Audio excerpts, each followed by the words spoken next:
ඔන්න ඉතින් අද වීඩියෝ එකෙන් ගෙනල්ලා තියෙන්නේ 10 වසර සංගීත කරන සිසුන් සඳහා වැදගත් වෙන තවත් විශේෂ පාඩමක්. කපිරිඤ්ඤා ගීතවල ස්වභාවය. ඉතින් මේක සංගීතවල තියෙන 5 වෙනි පාඩම. ඉතින් අපි වැඩි කතා නැතුව යමු මේ වීඩියෝ එකේ සහ මේ පාඩමේ තියෙන විශේෂ කරුණු දැනගන්න. ඉතින් අපේ YouTube channel එක subscribe කරලා නැත්නම් දැම්ම subscribe කරලා මේ වීඩියෝ එක බලන්න එකතු වෙන්න. ඉතින් මේ වීඩියෝ එක වැදගත් වෙයි කියලා හිතනවා නම් ඔයාගේ යාළුවන්ටත් බලන්න මේ වීඩියෝ එක share කරන්න. කපිරිඤ්ඤා යන ගීත විශේෂයකි.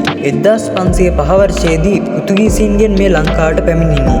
විනෝදාස්වාදය සඳහා මේවා ගායනා කරයි. කපිරිඤ්ඤා සඳහා යොදාගත් සංගීත භාණ්ඩ ලෙස වියෝලා, රබාන, මැන්ඩලිනය, බැන්ජෝ, බොංගෝ, ටැම්බරීන්, එකෝස්ටික් ගිටාර යන සංගීත භාණ්ඩ හැඳින්විය හැකිය. කුමන තෙවදෑරුම් කණ්ඩායමේ ඒකාබද්ධ නිෂ්පාදනයක් ලෙස කපිරිඤ්ඤා නිෂ්පාදනය වියද?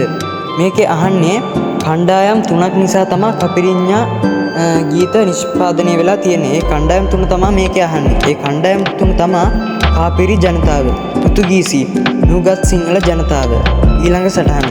පෙරදිග සංගීතයේ කෙම්ටෝ රිද්මය. මෙතන මේ ටයිප් එකේ වැරදීමක් වෙලා මෙතන එන්නේ කෙම්ටෝ රිද්මය බටහිර සංගීතයේ 6/8 ලෙස හඳුන්වයි. කපිරිඤ්ඤා ගීතවලට නිදසුන් කිහිපයක් දක්වන්න. මහ මෙරක් ලෙසට රස ආහාර කවාලා ලස්සනට පිපුණු වනමල්, මීවදයක ජීවිතේ, අයිරින්, ජොසෙපින්, රොසලින්, ඇන්ජලින්.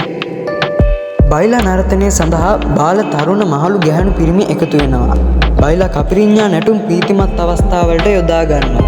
මෙම නැටුම් මගුල් තුලා අවස්ථාවලදී විශේෂ තැනක් ගන්නවා. ඉතින් මේ පාඩමෙන් එන්න තියෙන විශේෂ කරුණු ටික තමයි මම මේ ඔයාලට වීඩියෝ එකේ පෙන්නලා තියෙන්නේ. ඉතින් මේ වීඩියෝ එක ඔයාලට වැදගත් වෙයි කියලා හිතනවා නම් මේ වීඩියෝ එක ඔයාලට ඔයාගේ යාළුවන්ටත් බලන්න මේ වීඩියෝ එක share කරන්න. ඒ වගේම ඔයා අපේ YouTube channel එක subscribe කරලා නැත්නම් දැම්ම subscribe කරලා ඉස්සරහට දාන වීඩියෝස් උත් බලන්න එකතු වෙන්න. ඉතින් අලුත් වීඩියෝ එකකින් අය ඉස්සරහට හම්බෙමු.